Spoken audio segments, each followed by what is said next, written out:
Buenas tardes a todos. Me corresponde a mí moderar la mesa que va a tener lugar a continuación a una hora, la verdad es que asesina, porque tener una sesión a las 4 de la tarde, sobre todo los que dormimos la siesta habitualmente, pues es bastante duro. Pero pasamos del confortable derecho de los negocios, tan rico en experiencias y en ganar dinero, como se nos ha señalado esta mañana, al derecho internacional privado clásico. Volvemos a nuestros orígenes. Y tenemos dos ponencias generales que nos llevan al otro lado del Atlántico. Como sabéis, en los últimos años se ha producido en América Latina un importante movimiento de codificación interna, que es un movimiento de codificación que no sigue unos parámetros similares, pero bueno, pues cabe hablar de la experiencia dominicana que después de la ley venezolana pues ha sido el que ha inaugurado esta nueva etapa.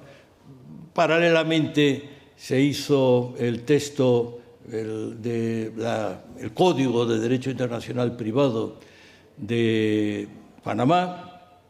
A continuación, pues en Argentina se aprovechó la redacción del Código Civil, del inmenso Código Civil, para dedicar un capítulo al derecho internacional privado, un capítulo que queda corto precisamente por la ubicación donde está situado, pero que contiene normas, digamos, muy modernas. Y luego, posteriormente, pues se está trabajando en muy avanzado ya el texto de Chile. Y bueno, pues en los últimos tiempos pues acaba de aparecer un proyecto que tenía una amplia data, pero que ya se ha aprobado, es decir, que ya funciona, que es el proyecto uruguayo. Junto con estos proyectos, y tenemos pues a una persona de Uruguay, que es la persona capacitada, que es Eduardo Telechea Bergman, profesor catedrático de Derecho Internacional Privado, pues tenemos otros países donde los proyectos o los textos tienen un estado distinto.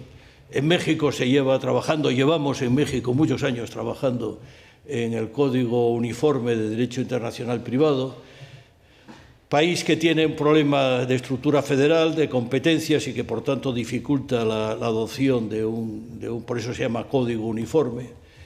Y en otros países pues tienen una estructura compleja, como es el caso de Puerto Rico, donde coexiste pues un sistema latino heredado de España con la jurisprudencia norteamericana, y entonces, bueno, pues esto nos da un modelo. Y entonces, bueno, pues yo no sé si están conectados ya los compañeros de América Latina. Bueno, pues Eduardo, te doy la bienvenida. Y no nos conocemos personalmente, pero la verdad es que nos mantenemos un contacto a través de email desde hace varios años, muy fructífero. Y entonces yo te agradezco mucho que nos hayas mandado el texto de tu ponencia sobre la Ley General del Derecho Internacional Privado de Uruguay, y donde pues vas a exponer una de las cuestiones, digamos, más importantes de este texto, que es la relativa a la aplicación del derecho extranjero. Bienvenido, Eduardo, bienvenido a este foro, segundo foro europeo de Derecho Internacional Privado, y sin más te doy la palabra. Te ruego que, como hay muchos ponentes, que mantengas tu exposición entre 15 y 20 minutos para poder dar paso a las comunicaciones que en el curso de la tarde se van a pronunciar aquí. Adelante, Eduardo.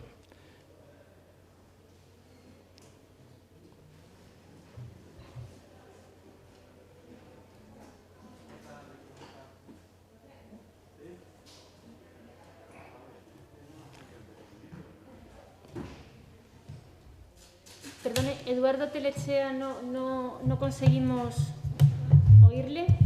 Le habíamos visto antes, pero no sé si puede conectar su cámara.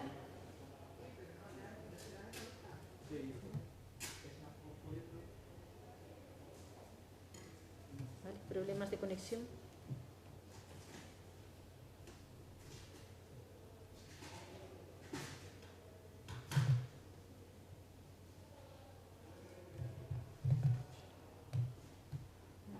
No sé si también está con nosotros Pedro Silva.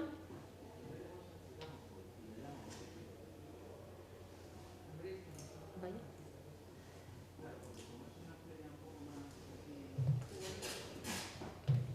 Bueno, en cualquier caso, si es un problema técnico, espero que intenten solventarlo. No sé si comenzar con alguna de las comunicaciones para no ir perdiendo tiempo, porque Eduardo Telechea está aquí, pero... A ver si...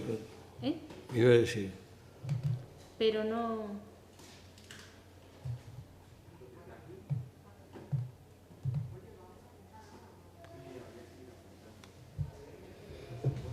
Voy a aprovechar para cerrar la puerta. No es la puerta, es aquí atrás. Es aquí atrás, no sé por qué.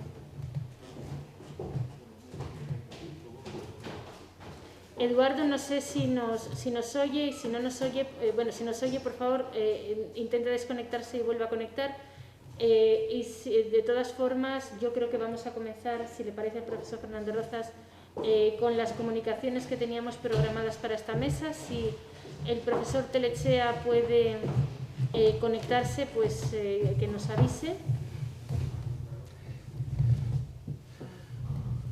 ¿Comenzamos con las comunicaciones? Bueno, pues comenzamos con las comunicaciones. Ya se había adelantado esta mañana que íbamos a abordar el orden público y lo vamos a abordar desde dos perspectivas complementarias. De un lado, el orden público en el ámbito del derecho de familia y, concretamente, pues su alcance en el ámbito de la Unión Europea.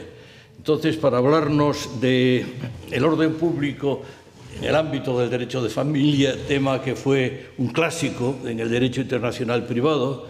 Recuerden la tesis de Mariano Aguilar Benítez de Lugo, donde se decía que en realidad todo el derecho de familia pues estaba templado por el correctivo del orden público y que, por tanto, pues, la aplicación del derecho extranjero no tenía lugar.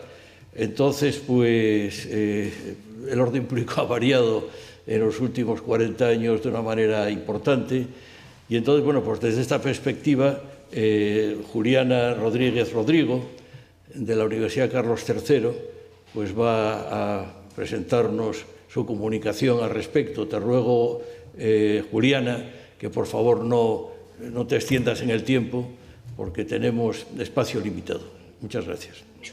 Y bienvenida, Juliana, a este segundo foro de Derecho Internacional Privado. Muchísimas gracias, profesor Fernández Rozas. Buenas tardes a todos. Tenemos 5 minutos escasos para presentar las comunicaciones, pero no quiero dejar pasar la oportunidad, bueno, pues de agradecer al comité científico que haya seleccionado esta comunicación para ser presentada en este foro, y también a los organizadores del mismo, en especial a Ana Fernández. Bien, el tema de mi contribución es el orden público europeo en derecho de familia, un tema que podría ser considerado por muchos autores como un tema ya clásico, como ha expuesto el profesor Fernández Rozas, pero que adquiere toda actualidad debido a la reciente sentencia del Tribunal Constitucional de Polonia, en la cual, bueno, se pone de manifiesto fundamentalmente pues lo que hace el Tribunal Constitucional polaco es posicionar el derecho polaco por encima del derecho europeo, quebrando con ello el principio de primacía de este último.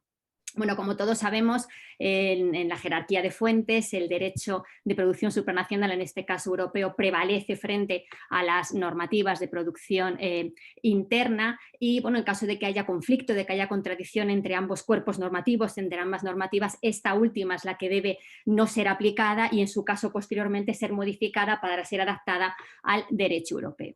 Bien, este es el escenario en el que nos vamos a mover, el escenario en el que vemos una confrontación entre la normativa de producción interna, que además forma parte del orden público de ese país, y normativa de producción europea, que también forma parte del orden público europeo, y en concreto en el sector del derecho de familia, en este sector en el cual esa modificación que proponíamos de la normativa de producción interna para ser adaptada al derecho europeo se torna bastante difícil y complicada, porque tenemos instituciones en esta materia, instituciones bastante arraigadas en la sociedad, en la cultura, en la idiosincrasia de la misma, que impiden o dificultan esa modificación de la normativa. Bien, en este escenario, en este contexto, ¿qué hace el Tribunal de Justicia de la Unión Europea para solucionar estos problemas que se nos presentan? Pues si tomamos como referencia, por ejemplo, el asunto Coman, este asunto del año 2018, de un matrimonio de personas del mismo sexo, matrimonio entre un ciudadano rumano, también nacional norteamericano, el señor Coman, y un ciudadano norteamericano, el señor Hamilton, que contraen matrimonio en Bruselas y que posteriormente quieren residir por un periodo superior a 3 meses en Rumanía. Y piden esa residencia alegando que el ciudadano extraeuropeo, el ciudadano norteamericano, es cónyuge del señor rumano, del ciudadano europeo. En este caso se pone de manifiesto lo que estamos comentando, esa contradicción, esa contraposición, esa confrontación entre la normativa de producción interna rumana, que a su vez forma parte del orden público rumano, representada en el Código Civil rumano, en concreto en un precepto que regula el no reconocimiento de los matrimonios de personas del mismo sexo, y la normativa de producción europea, que también forma parte del orden público europeo, que en este caso está representada a través de la libre circulación de personas, artículo 21 del Tratado de Funcionamiento de la Unión Europea. ¿Qué hace el Tribunal de Justicia para resolver este asunto, esta cuestión? Bueno, podría a lo mejor haber impuesto, haberse acogido al reconocimiento del matrimonio, al reconocimiento de esta institución en Rumanía, imponiendo de esa manera, de manera rotunda, la prevalencia del derecho europeo frente a la normativa de producción interna. Sin embargo, no hace esto. Lo que hace es utilizar un instrumento intermedio, un instrumento que aporta flexibilidad, un instrumento con el que permite conectar, con el que permite adaptar o que ambas normativas convivan y con el que se respetan ambos órdenes públicos enfrentados. Esta herramienta es el orden público internacional atenuado, a través del cual lo que hace el Tribunal de Justicia es imponer al gobierno, a las autoridades rumanas, que reconozcan determinados efectos del matrimonio, efectos necesarios para que se pueda ejercer ese derecho de residencia por más de 3 meses en Rumanía. Con esto se respeta el orden público rumano, porque no se exige el reconocimiento de la institución en cuestión, y al mismo tiempo se respeta el orden público europeo, porque con esa autorización a residir se está consiguiendo favorecer, facilitar, estar de acuerdo con facilitar la libre circulación de personas. Como vemos, son 2 los instrumentos que tienen a su disposición las autoridades europeas para conseguir resolver estas situaciones de conflicto, como son, estamos diciendo, el reconocimiento de instituciones creadas en un Estado miembro por un lado y el orden público internacional atenuado por otro. Esto me lleva ya a la reflexión final por cuestión de tiempo, reflexión con la que me remonto al origen mismo de estas situaciones controvertidas. Y es que estamos en la Unión Europea. Estamos en un entorno en el que los estados que formamos parte de la misma, todos los estados que desde el comienzo o pasado el tiempo hemos ido formando parte de este espacio de integración regional, nos hemos comprometido a observar, a respetar determinados principios fundamentales europeos, principios que han pasado a formar parte de nuestro ordenamiento y que por tanto se convierten en principios compartidos, en principios comunes a todos nosotros. En ese contexto es inviable, o sea, no deberían existir ni situaciones en las cuales la regulación de producción interna del Estado en cuestión contravenga el derecho, esos principios europeos, ni tampoco que una institución creada conforme a la legislación de un Estado miembro atente contra el orden público de otro Estado miembro. Es verdad que esa misma institución puede tener regulación dispar, regulación diferente en distintos estados, pero no una regulación tan antagónica hasta llegar a ser considerada tentatoria contra el orden público de otro Estado, porque el orden público es un instrumento de aplicación excepcional y que debería estar formado única y exclusivamente en este entorno europeo por estos principios fundamentales europeos comunes y compartidos por todos nosotros. Muchas gracias por su atención. He puesto las diapositivas y no las he pasado, lo siento mucho. Da igual. Gracias. Muchas gracias, Juliana. La verdad es que ha sido una exposición muy rica. Siento que hayas tenido muy poco tiempo, pero yo que la he leído, pues es una ponencia verdaderamente interesante que dará mucho que decir. Bien, ya estamos conectados con Eduardo Telechea Berman. Yo no sé si ya le había hecho la presentación. Vuelvo a repetir que Eduardo Telechea Berman es un profesor de la Universidad de Uruguay, de gran prestigio, que tiene una obra verdaderamente impresionante. La referencia al derecho internacional privado uruguayo pues pasa naturalmente por Eduardo, por la obra de Eduardo.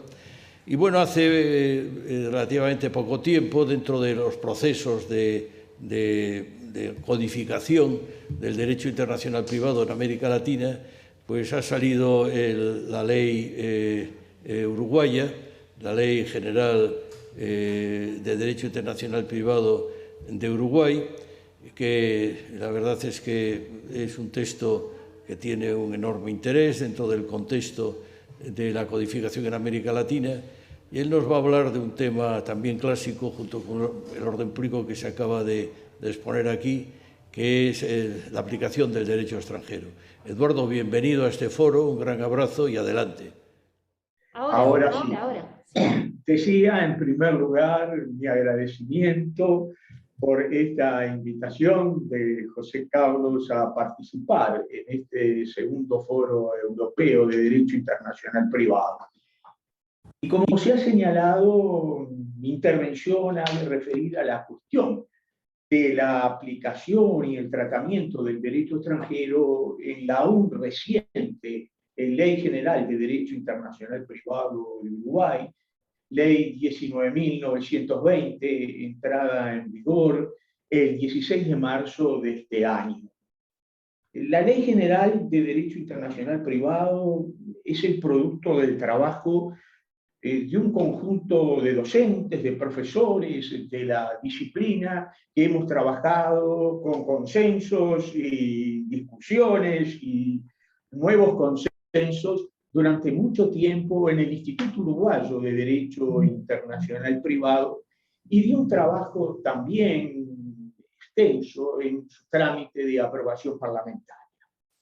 En definitiva, la Ley General de Derecho Internacional Privado uruguaya ha buscado actualizar el marco normativo de fuente nacional, regulador de las relaciones privadas internacionales, que era proporcionado hasta la entrada en vigor de la Ley General por el apéndice del Código Civil, conjunto de normas sintéticas reguladoras de las relaciones privadas internacionales ante ausencia de tratado, que no obstante el desarrollo de una importante jurisprudencia y doctrina en relación a sus soluciones, dado el tiempo transcurrido desde la aprobación de aquel apéndice del Código Civil, hace ya muchas décadas, resultaba absolutamente imprescindible actualizar y poner al día.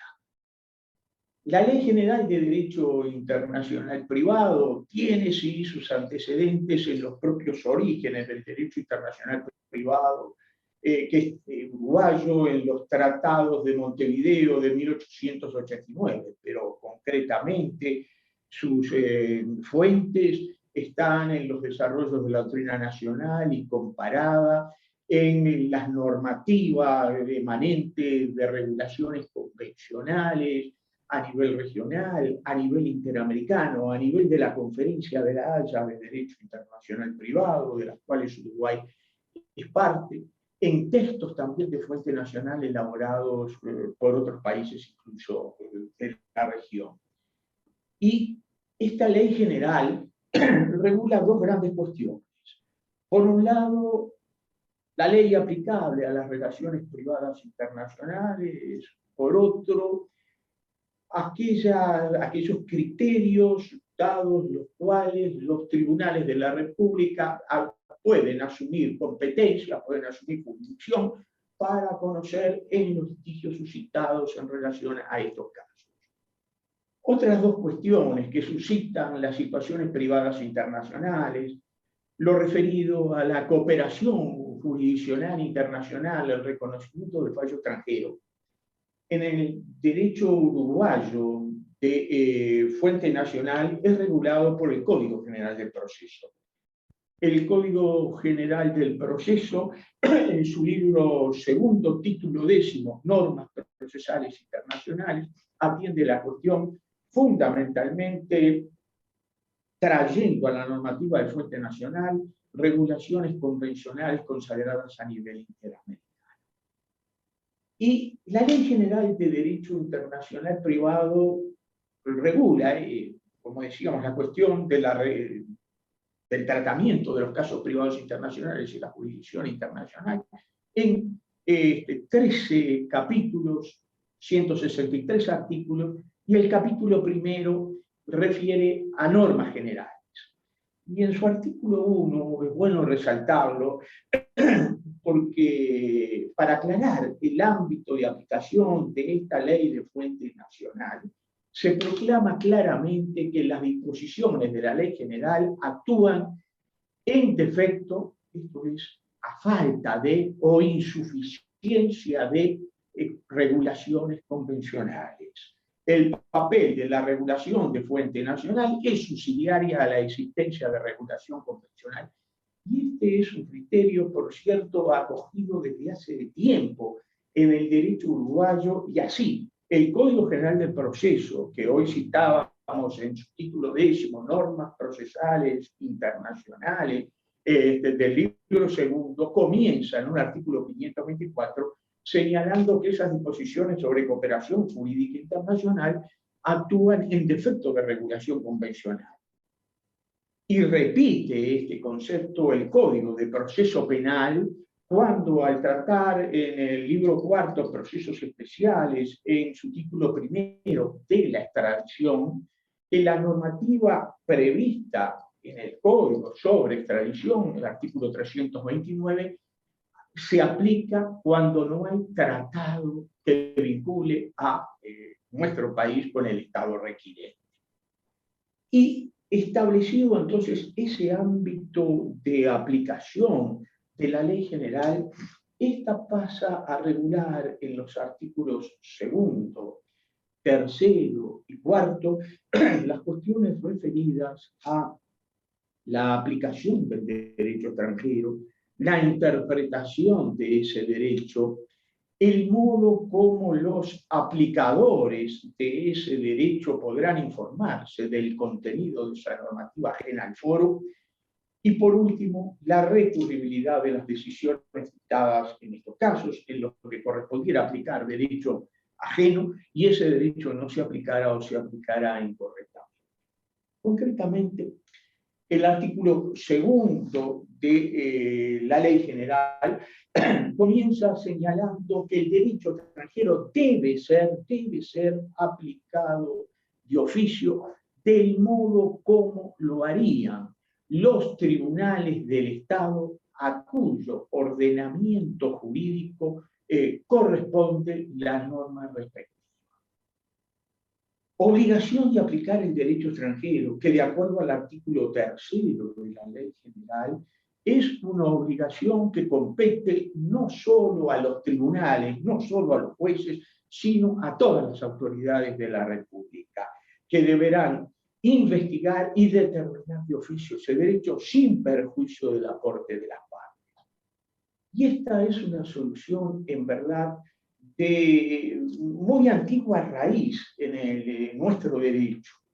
Ya el protocolo adicional a los tratados de Montevideo de Derecho Internacional Privado de 1889, que contienen la sustancia, el espíritu que alumbra a esos tratados, disponen en el artículo segundo que las leyes extranjeras, sin perjuicio del informe de las partes, deben ser aplicadas de oficio. Solución que es realmente pionera para la época, que es tomada de un proyecto presentado por uno de los congresistas más connotados, Gonzalo Ramírez, que elaboró un proyecto de Código de Derecho Internacional Privado en esa época y tenía un artículo que consagraba este principio tomado de la legislación alemana de 1877, la CPO, pero que en realidad antecede al consenso alcanzado 3 años después, en 1881, por el Instituto de Derecho Internacional en sucesión de Hamburgo. Aplicación de oficio de las leyes extranjeras, no del derecho extranjero, dice el protocolo adicional a los tratados de Montevideo.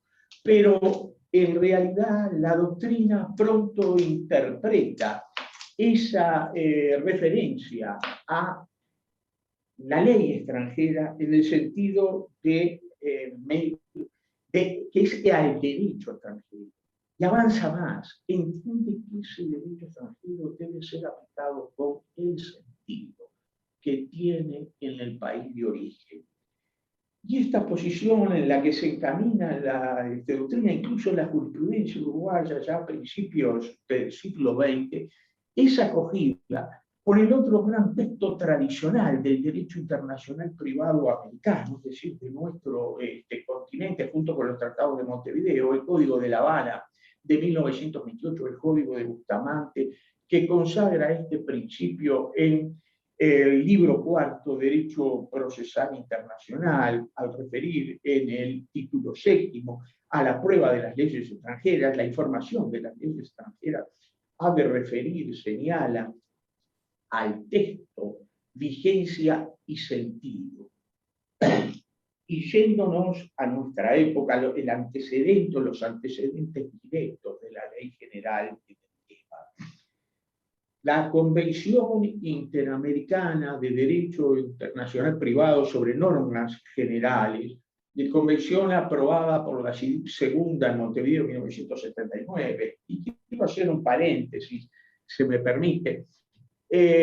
Cabe señalar que desde 1975 comienza en el ámbito continental un proceso de actualización, de codificación por etapas del derecho internacional privado constituido por las conferencias especializadas interamericanas en la materia, que han aprobado un número de más de 20 convenciones, todas ellas vigentes, algunas con un muy alto número de estados ratificantes, como esta Convención Interamericana de Normas Generales del 79, y con una efectiva aplicación en varios países, por ejemplo en Argentina, en Uruguay, entre otros, sobre todo en esta realidad subregional, Mercosur, que estamos señalando.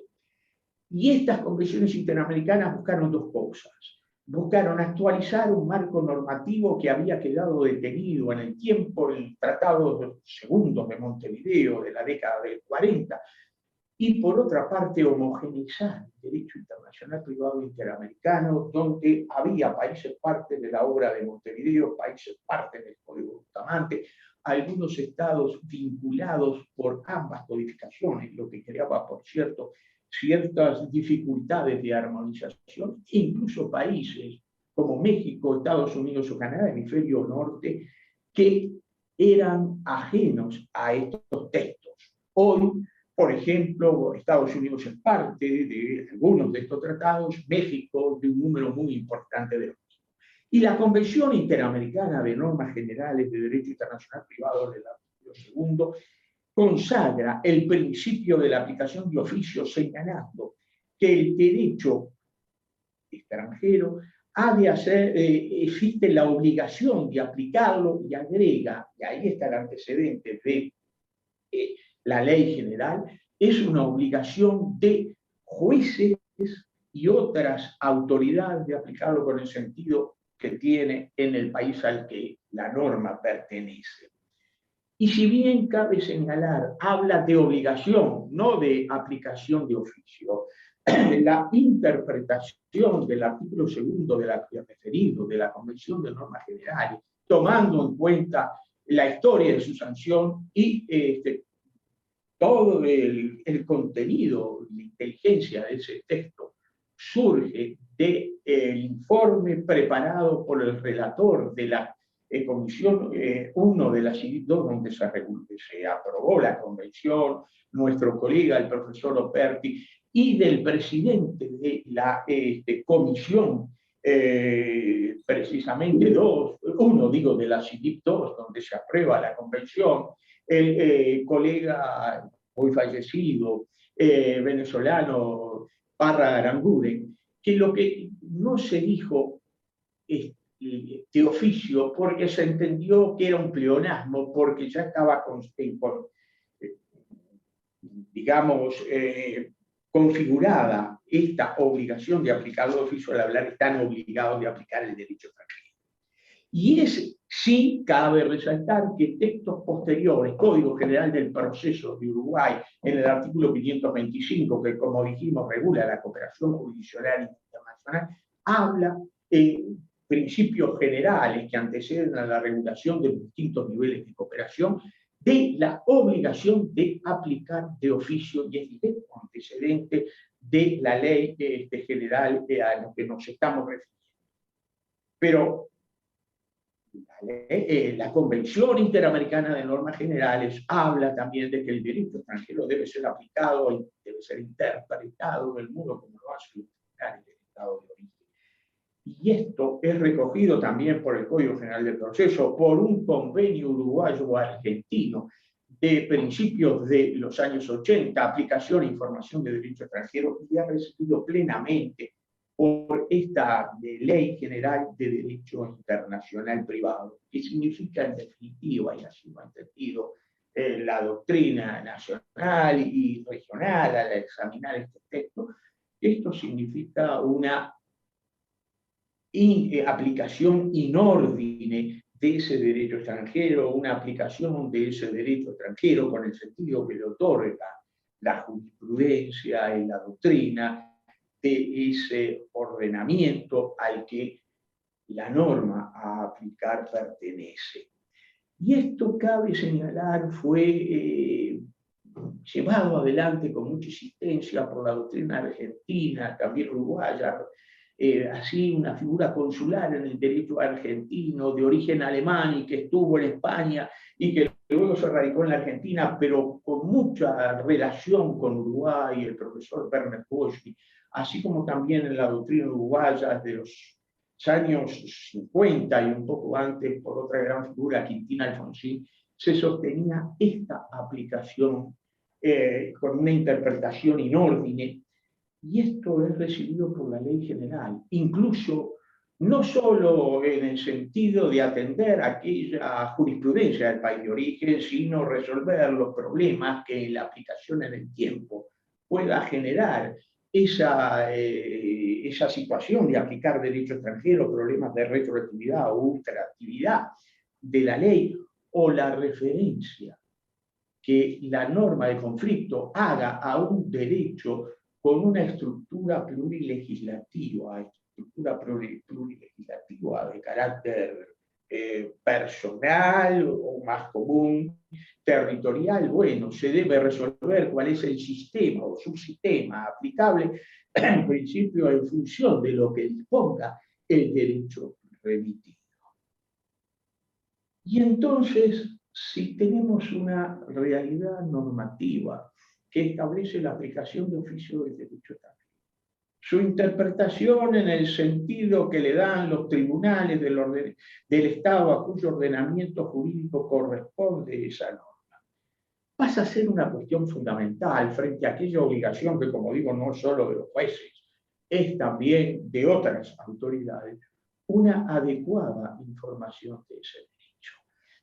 Y es así que prevé esta Ley General de Derecho Internacional Privado una amplia posibilidad de información. En el artículo 3 dice que se podrán utilizar todos los medios de información previstos por la ley del foro, por la ley de la República, la ley uruguaya, pero también los previstos por la legislación del Estado a cuyo derecho remitió la norma de conflicto.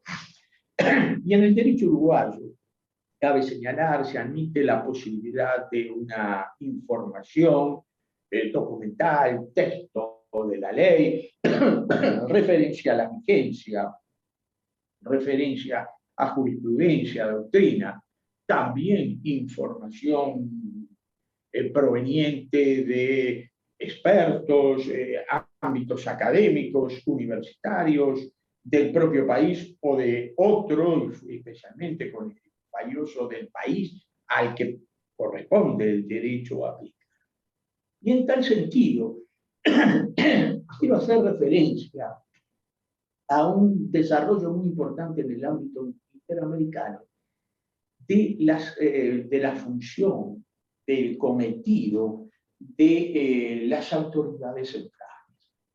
Las autoridades centrales de cooperación jurídica internacional aparecen en el derecho interamericano en el comienzo de ese proceso que hoy decía de actualización, en 1975 con la CITIC 1 de Panamá, donde, tomando como ejemplo y en forma muy dinámica, porque no hacía tanto tiempo que habían sido aprobados estos textos, los convenios de La Haya de 1965 sobre notificación al extranjero de actos civiles y comerciales, y el de 5 años después, 1970, de prueba en estas materias, se adopta la vía autoridad central por los convenios sobre exhortos o cartas rogatorias y recepción de pruebas en el extranjero.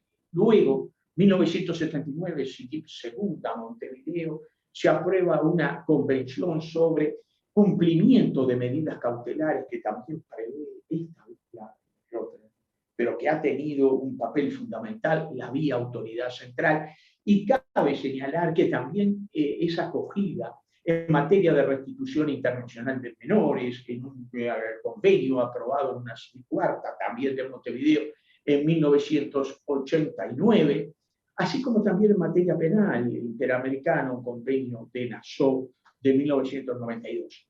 Y cabe añadir que en el ámbito subregional, nos referimos al ámbito Mercosur plenamente vigente, hay dificultades que lamentablemente a veces suceden también en el ámbito europeo en los procesos de integración, pero desde el punto de vista de la integración jurídica, de la realización de la justicia más allá de fronteras, funciona muy bien soluciones tales como los llamados protocolos vigentes entre los 4 países, Argentina, Brasil, Paraguay y Uruguay, protocolo de las líneas de cooperación y asistencia jurisdiccional internacional, protocolo también de Europreto de medidas cautelares, y corresponde agregar un protocolo de salud y de asistencia jurídica mutua en asuntos penales. Todos ellos hacen de la autoridad central una vía fundamental en que en la comunicación y acelerar la asistencia jurisdiccional, superando aquellas dificultades y aquel encadenamiento burocrático de la vía diplomática o consular. Pero, ¿por qué nos referimos a la autoridad central? Porque en el ámbito interamericano, una convención específica, también con alto número de estados ratificantes, de 1979, sobre prueba e información del derecho extranjero, prevé como cometido de la autoridad central informar del derecho propio ante solicitudes emanadas de tribunales de otros estados o solicitadas incluso por las propias autoridades centrales de los otros países, así como solicitar a los otros estados información de su derecho. Y esto ha funcionado, y las autoridades centrales informan, y yo he sido director de la Autoridad Central Uruguaya durante 20 años, hasta el 2015, y ha funcionado correctamente, informándose y mandándose información cuando requerida sobre texto, vigencia, sentido, que tiene un valor muy importante porque es una información oficial para el juez que la recibe, pero que en el concepto de la aplicación de la convención, incluso la doctrina uruguaya coincide así, la jurisprudencia tiene alto valor este informe, pero no es obligatoria para el juez. El juez debe investigar ese derecho, valerse de todas las informaciones y llegar a la identificación del derecho y su sentido en función de este cúmulo informativo que le parezca más adecuado. Pero si se me permite, quiero añadir que incluso la autoridad central en algunos países, caso Uruguay, ha cumplido una función de información del derecho extranjero que se extiende a situaciones de países no vinculados, no partes del convenio. En varias situaciones, como director de la autoridad central, he recibido pedidos de juzgados ante situaciones más o menos difíciles para informarse de ese derecho, y lo hemos remitido la solicitud al Ministerio de Relaciones Exteriores para que ésta lo requiriera, lo solicitara, mejor dicho, a las representaciones diplomáticas o consulares de distintos países. Y así, hoy que se mencionaba el caso, y lo recordé en ese momento, la ponencia anterior hablaba y refería al derecho y a la situación en este momento de Polonia. Bueno, un caso, allá por mediados de la década de los años 90, estando en la dirección de la autoridad central, recibo un pedido para determinar cuál es el régimen de bienes en el matrimonio, de un matrimonio que se celebra en esa región tan convulsa, en esa época, yo diría, de la Primera Guerra Mundial, antes quizás, en el 18, se celebra ya en el 38. En Europa Central vienen a radicarse, un matrimonio muy joven, en definitiva, ante el comienzo de la guerra, se radican en Uruguay. A principios de la década de los años 90, fallece el esposo. Es necesario determinar el régimen de bienes en el matrimonio. El juzgado actuante, ¿por qué? Información de derecho extranjero. Y aquí hay una diferencia con, yo diría, el derecho fundamentalmente continental europeo. Nosotros el régimen de bienes en el matrimonio no lo regulamos por la ley de la nacionalidad, sino, o bien, en todo lo que no esté prohibido en materia de estricto carácter real por la legislación de la República, por las convenciones matrimoniales que hubieran celebrado las partes, o en su defecto por la ley del primer domicilio conyugal, y si no se pudiera determinar el lugar de celebración del matrimonio. Primer domicilio conyugal y lugar de celebración del matrimonio había sido el territorio que hoy forma parte de la República de Polonia, una zona, pequeña Polonia, creo que Malopolska se llama. Y bien, y ahí no había tratado, Polonia no era parte de esta convención, desde luego interamericana, aunque admite la posibilidad de que se haga eso, pero no era parte y se solicitó información a través del Ministerio de Relaciones Exteriores. En aquel momento, más o menos 15 días después, recibimos un informe de la Embajada de Polonia que nos decía que había recibido esta solicitud, que la había dirigido al Ministerio de Relaciones Exteriores de Polonia. Luego, al cabo de poco menos de mes y medio, fue que estaba radicado en la Universidad de Varsovia, y 4 meses y poco más recibimos el informe que hacía no solo mención al delito aplicable, sino a toda esta resolución de aplicación de la legislación en el tiempo, retroactividad o ultraactividad de leyes. Y los jueces uruguayos han buscado, a veces con limitaciones, pero han buscado siempre informarse de ese derecho extranjero y del sentido. Y queremos hacer brevemente, porque no nos queremos extender tampoco más el tema, para dejar tiempo a preguntas que pudieran quererse hacer, pero queremos referirnos a otro caso que también refiere, y que sí vamos a hacer mención específicamente a este régimen que tiene en el matrimonio. Caso Corrit-Ivanov. Caso Corrit-Ivanov, que es casi un Lenin case en el derecho uruguayo, porque mostró en la década, a mediados de los años 50, no había los medios electrónicos hoy en día que nos permiten comunicarnos y obtener rápidamente información. Refiere a un matrimonio celebrado en 1927 en Shanghái, China, entre una joven que muy niña había emigrado con su familia de Rusia, de su Rusia natal, cuando la revolución de 1917. Se radica en Shanghái, en un núcleo de gente de distintos orígenes que convivían, que formaban parte de una sociedad, de la sociedad de Shanghái. Conoce años después a un joven, Corrit, un ingeniero dinamarqués, encargado por el gobierno chino de la época, junto a otros técnicos, del tendido y mejoramiento de la red ferroviaria en China. El señor se casa en 1927 y concretan una sociedad conyugal de bienes en la que la administración de los mismos correspondía al señor Corrit. El ingeniero Corrit fue bastante, ambos están fallecidos hoy, austero en la administración de los bienes conyugales. Había ingresos que provenían de algunos bienes que tenía la señora Ivanov, y él tenía muy buenos ingresos provenientes de su actividad de ingeniero.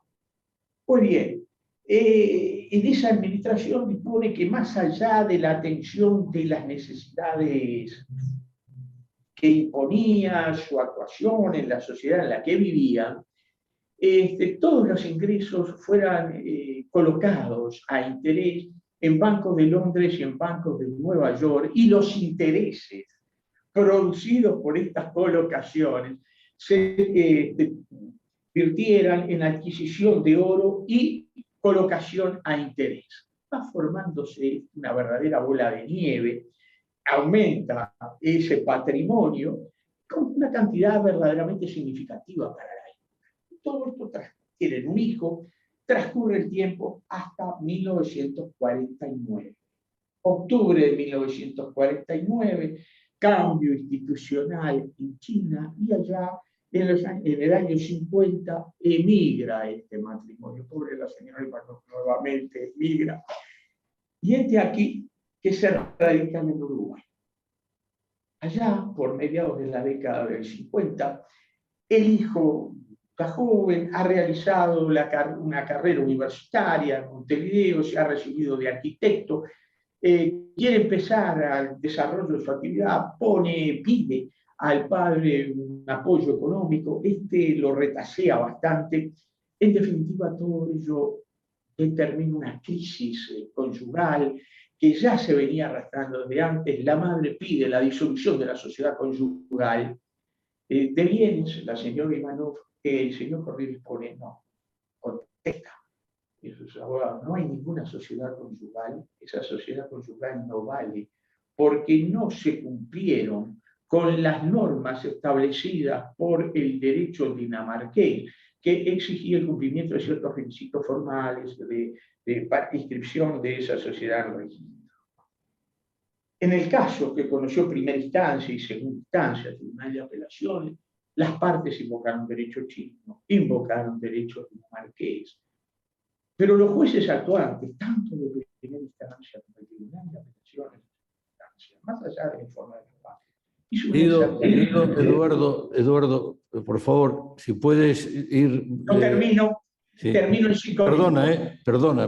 No, por favor. Hace un exhaustivo análisis y llega a la información que esos acuerdos que habían sido convenidos a fines del siglo XIX, en una situación especial de China, habían sido denunciados por el gobierno chino de la época y ratificada esa denuncia por el gobierno posterior. Y determina la aplicación, entonces, en función de esa realidad del derecho chino, la aplicación del derecho precisamente de China, que en la época de la celebración del matrimonio tenía una base del derecho francés. Bueno, esto nos demuestra entonces un intento, más allá de las dificultades que hay, de aplicación de oficio del derecho extranjero, en la forma como se aplica en el país al que pertenece la norma aplicable, y la pertinencia en el caso, y ya terminamos, que no se aplique ese derecho extranjero o se aplique incorrectamente, de la interposición de todos los recursos previstos por la legislación nacional para sentencias dictadas con error de derecho.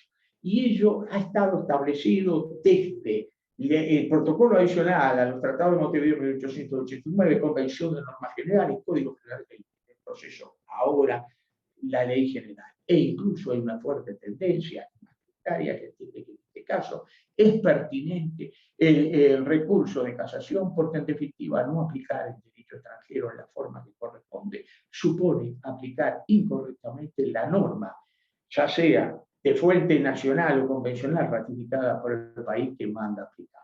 Con eso, entonces, terminamos señalando que solamente como límite a la aplicación del derecho extranjero, luego podremos ampliar un poquito ellos, hay una pregunta al respecto, es el orden público internacional, pero que ha sido concebido siempre en Uruguay de una manera por demás restrictiva y que hoy día es aún más restringido expresamente por el artículo 5 de esta Ley General de Derecho Internacional Privado. Perdón por haberlos extendido y muchas gracias a todos y un gusto haber participado en este foro. Muchas gracias, querido Eduardo. La verdad es que ha sido una exposición muy rica, con mucho contenido, con todas las vinculaciones que tiene esta ley general con la codificación producida por la CIDIP. Estos casos que nos has contado, la verdad es que son apasionantes, nos retrotraen al derecho internacional privado que estudiábamos y que, diríamos, sigue estando vigente en gran parte. Muchas gracias, un gran saludo, un gran abrazo y espero que vengas a España muy pronto, a ver cuándo, para darte un abrazo personalmente.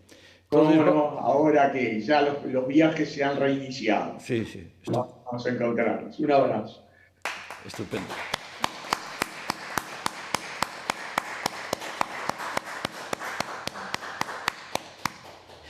Muy bien, a continuación vamos a volver con el orden público y tenemos la intervención de Carmen María Noriega Linares, que es profesora de la Universidad de Murcia y que nos va a hablar sobre el orden público internacional y el derecho de la Unión Europea. Entonces tiene la palabra Carmen para que nos ilustre sobre este tema tan apasionante. Pues antes que nada, darle muchísimas gracias al comité científico que ha elegido mi comunicación y a los organizadores y, por supuesto, a los compañeros, porque está siendo un foro realmente rico. Mi aportación va a ser sobre la globalización y el orden público europeo en el ámbito de los negocios internacionales y el arbitraje. La base de la globalización está formada por la libre circulación de diversos factores como economía, personas o tecnología y por la interacción de todos esos elementos en un solo conjunto.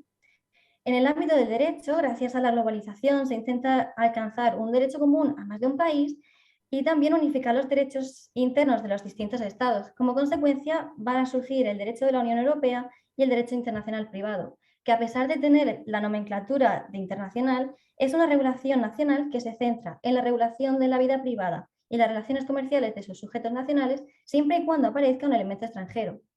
Gracias a la globalización, las situaciones en las que el derecho internacional privado aparece son cada vez más frecuentes y además facilita la entrada de sentencias extranjeras en el territorio europeo, pero también ha aumentado el número de casos en sede de arbitraje. Concretamente, la Cámara de Comercio Internacional, en su informe anual, indicó que solo en 2020 la Corte de Arbitraje recibió un total de 946 nuevos casos. A nivel internacional, el arbitraje se encuentra regulado en el Convenio de Ginebra y en el Convenio de Nueva York. Este último ha sido ratificado por un total de 159 países en todo el mundo, lo que lo convierte en un instrumento de aplicación casi mundial y recalca el fomento de la eliminación de fronteras jurídicas. Como consecuencia de todo lo anterior, el derecho internacional privado debe basarse en el principio de eficiencia y para ello va a utilizar reglas y fórmulas que produzcan el menor coste posible para las partes implicadas. Pero otra consecuencia de la globalización va a ser la aparición de figuras jurídicas desconocidas o inexistentes para otros estados. Aunque el Estado va a velar por la protección de los principios básicos de su ordenamiento jurídico, por lo que no va a reconocer resoluciones cuya ejecución pueda poner en serio peligro la moral, la costumbre, los principios generales o las normas imperativas que lo componen, y ello lo hará en base a la excepción de orden público. Aunque la globalización y la creación de la Unión Europea son procesos distintos, con un origen diferente, lo cierto es que tienen los mismos objetivos, que son eliminar los obstáculos jurídicos que impiden la libre circulación, tanto de negocios jurídicos como de personas.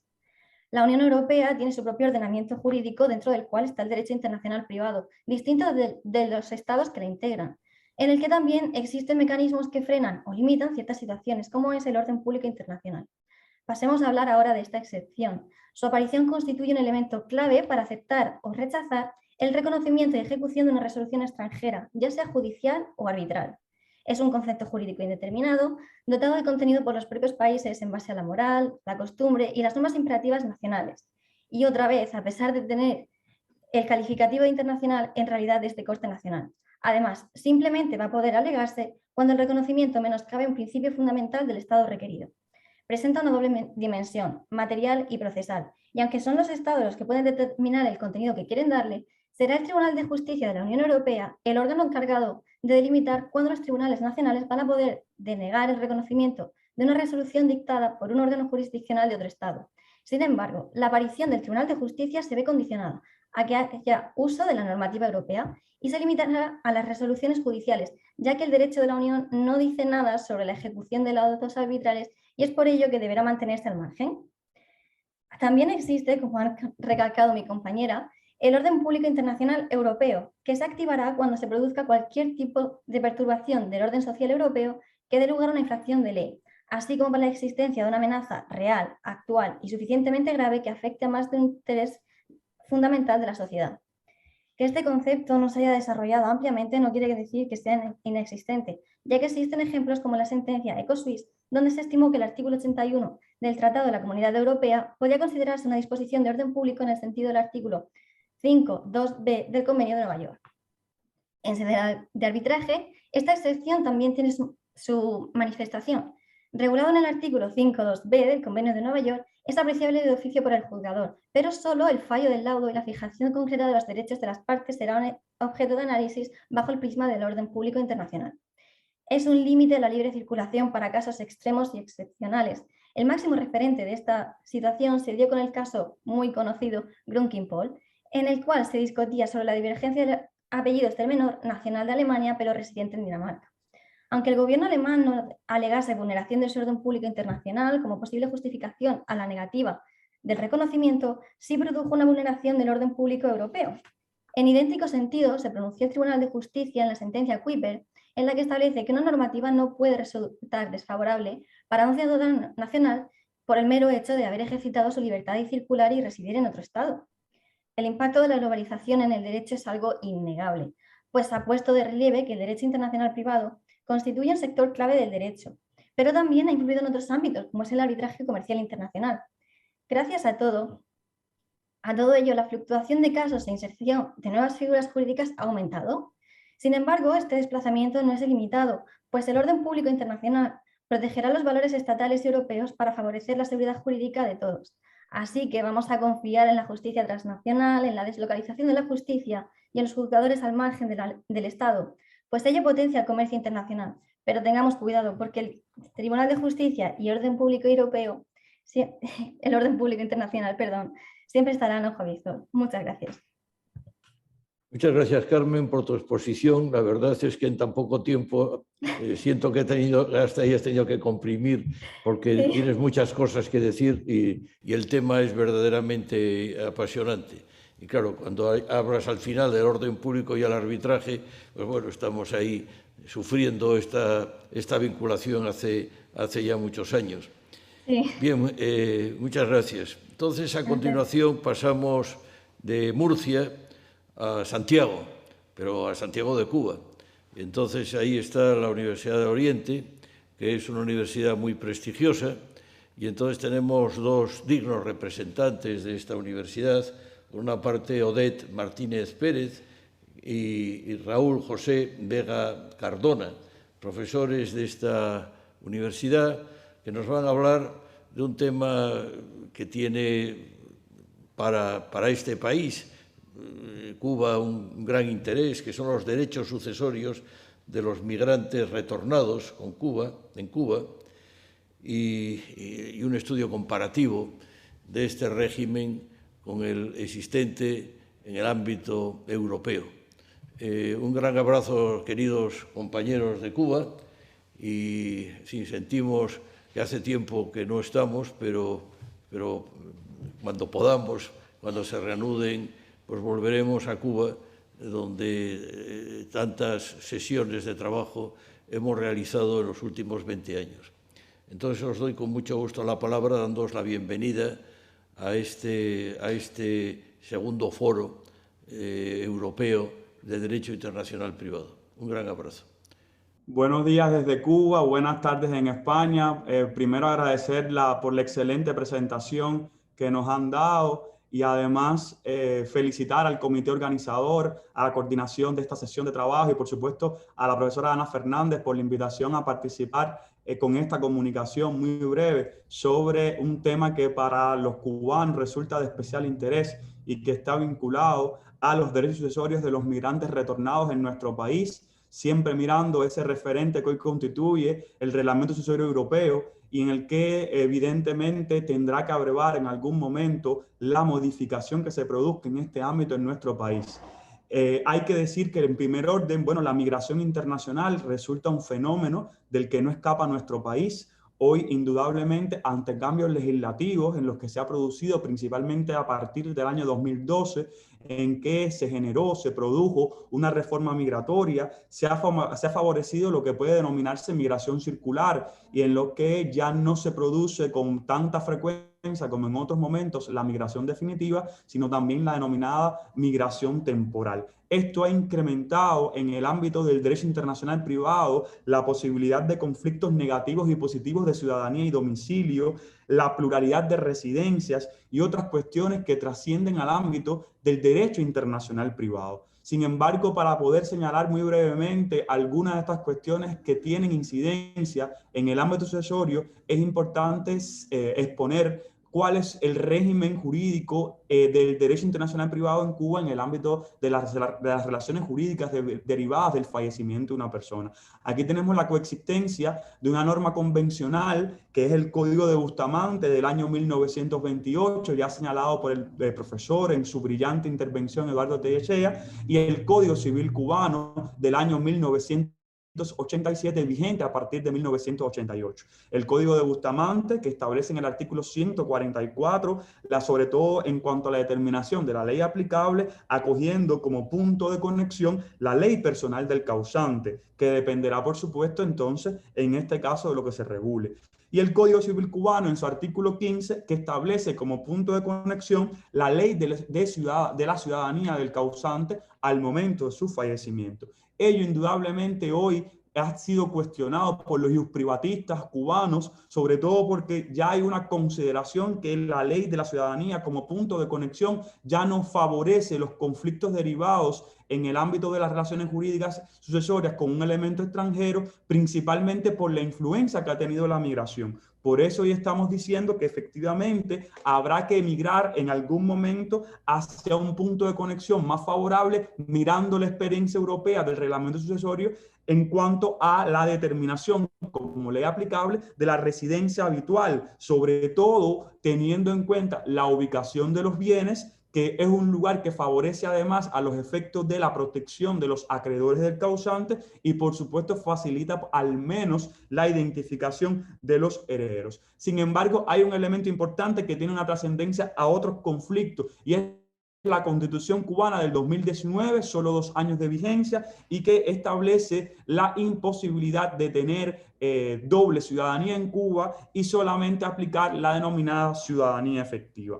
Esto trasciende, ¿por qué? Bueno, porque efectivamente en Cuba existe una migración hacia otros entornos, hacia otros países, y puede darse el caso del fallecimiento del migrante. Y ahí hay un valladar que a nuestro parecer debe hoy ser modificado, y es el artículo 470 del Código Civil cubano, que trasciende a la capacidad para suceder. ¿Por qué? Porque el artículo 470, que tiene sus orígenes mucho antes incluso de la modificación de la promulgación del Código Civil cubano en el año 1988, establece como una incapacidad para suceder de manera absoluta haber abandonado definitivamente el territorio nacional. Eso limita los derechos sucesorios de los migrantes, sobre todo cuando retornan una vez que ha decursado el término, que hoy se ha ampliado a 24 meses, 2 años, y que en estos momentos, por la situación impuesta por la pandemia, está suspendido. Pero el artículo aún permanece en el Código Civil del 1988. Cuba está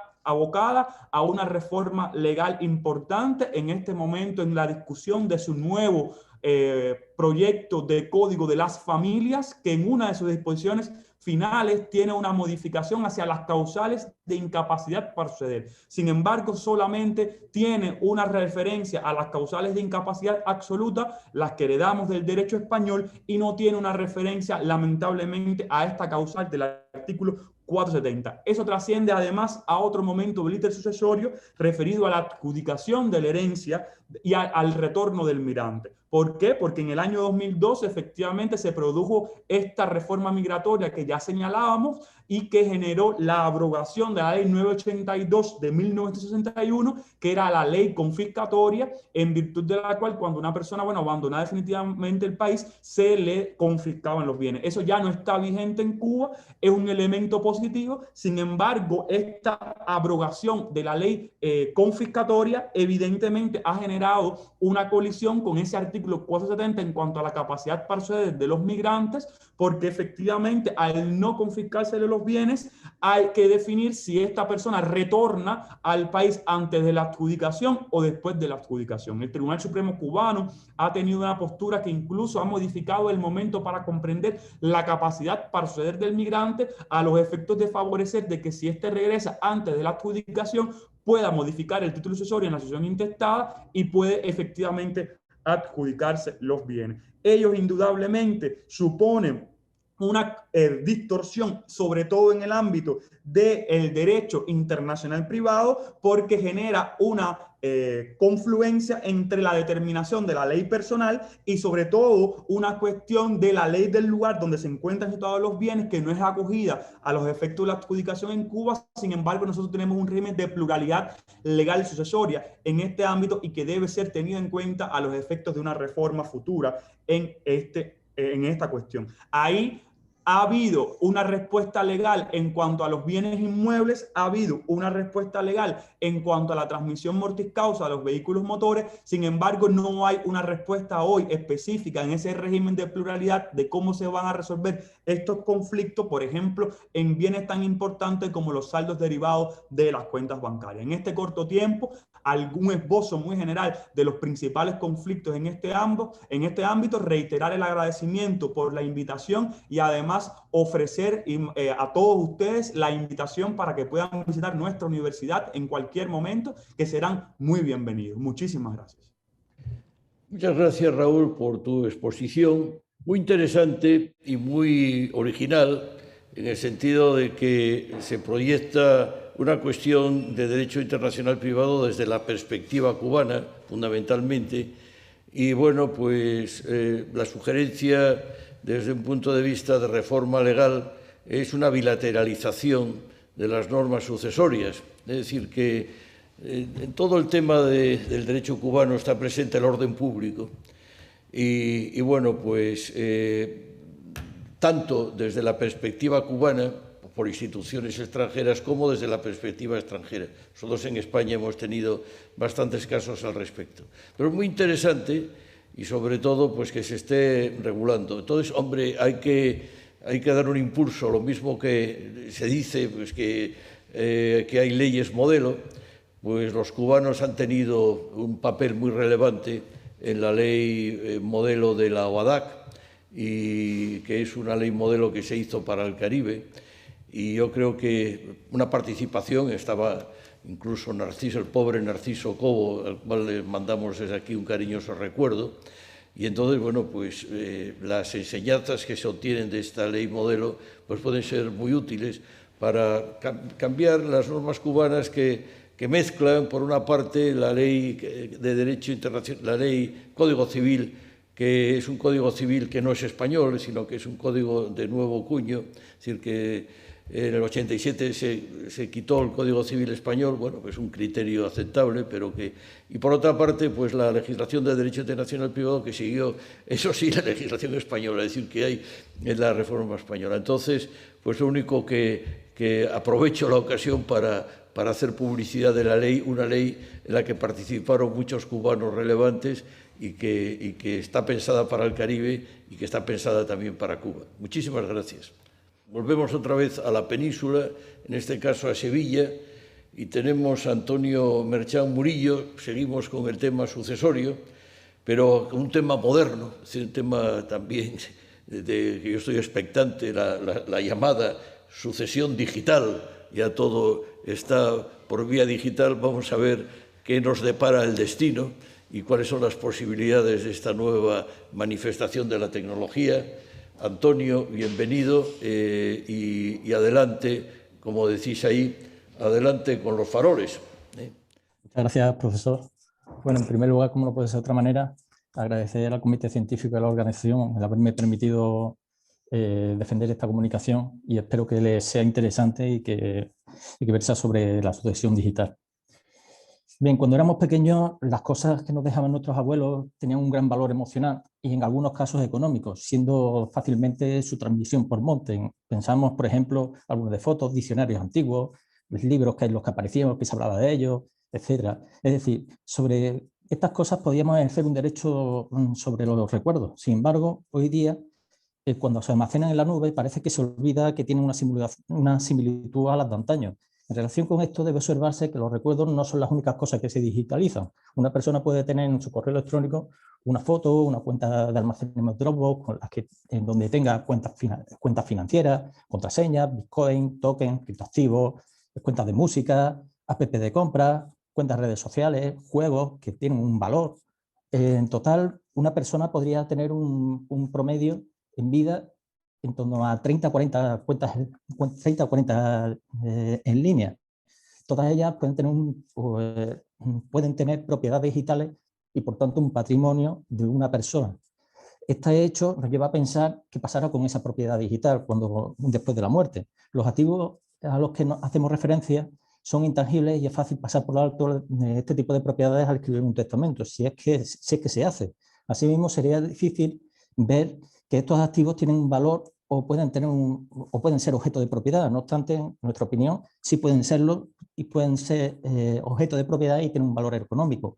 Uno de los problemas es el debate que surge en torno a esta propiedad de los datos. Es esencial para determinar el objeto de la sucesión. Debemos observar que todos los datos son una forma moderna de riqueza en el mundo digital. En relación con la propiedad, debemos hablar sobre la huella digital creada por la propia actividad de cada uno de nosotros en vida por cualquier página o muchas páginas de Internet. Mientras estamos vivos, la huella digital aparentemente está bajo nuestro control, mediante el acceso personal proporcionado por los proveedores de servicios digitales. Sin embargo, si fallecemos, perdemos por motivos evidentes el control. Los desarrollos normativos actuales, en conexión con las nuevas tecnologías, como inteligencia artificial, han desarrollado la protección de los datos personales, confiando con el derecho fundamental al respeto de la vida privada y, sobre todo, al derecho fundamental a la propia protección de los datos personales. Sin embargo, no se pensó en la propia propiedad de los datos, y aún menos en el supuesto de la propiedad de los datos personales, pero también, que es quizá la parte más importante, en los no personales, porque a través de tecnologías de reidentificación permiten hacer eso que no era personal, personal. Con lo cual, en relación al límite conceptual de la propiedad de los datos, para determinar el objeto de la sucesión, debemos partir del artículo 4.1 del Reglamento General de Protección de Datos, que viene a definir los datos personales como toda información que te identifica o te hace identificable. Ahora bien, observaremos que esta distinción conceptual no es del todo buena, clara, porque los datos y la información son dos cosas distintas. Por razones obvias, no hay información sin datos. Por lo tanto, la definición está hecha al revés. En un sentido puro, la idea de los derechos humanos tiene que ver con el empoderamiento de la propia persona y, por tanto, podría argumentarse que negarle a cualquier individuo el derecho a la propiedad de esos datos y así con ello se podría violar sus propios derechos. Con lo cual, y por ello, va a resultar conocer quién recopila esa información, quién la analiza, quién la difunde, y a quién. La naturaleza de la información en sí, la relación entre las distintas partes, incluso mayores circunstancias, instituciones y sociales. Lo anterior nos lleva al estudio del objeto de la situación de la sucesión.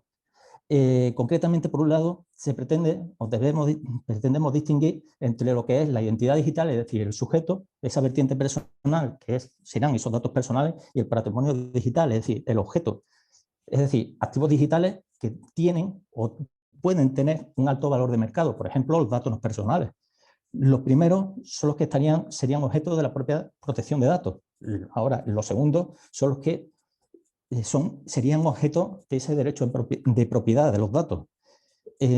Cuando se configura una cuenta online, la mayoría de las veces se acepta un conjunto de términos de servicios que se configuran a través de un simple clic. En ese contrato, otra distinción importante que debe hacerse, en primer lugar, es la propiedad de la nube y la propiedad de la nube, teniendo en cuenta que la propiedad digital se puede definir como propiedad, gestión y derechos relacionados con una cuenta digital o activo digital.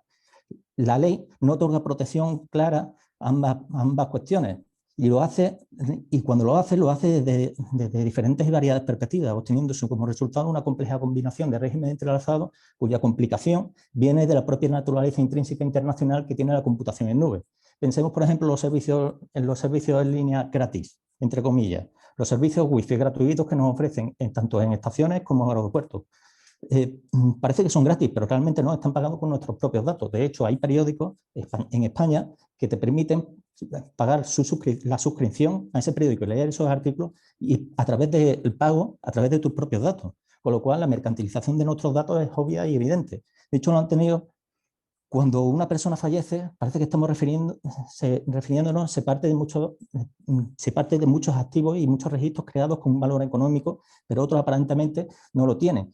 Solo se considera como un valor emocional y no patrimonial.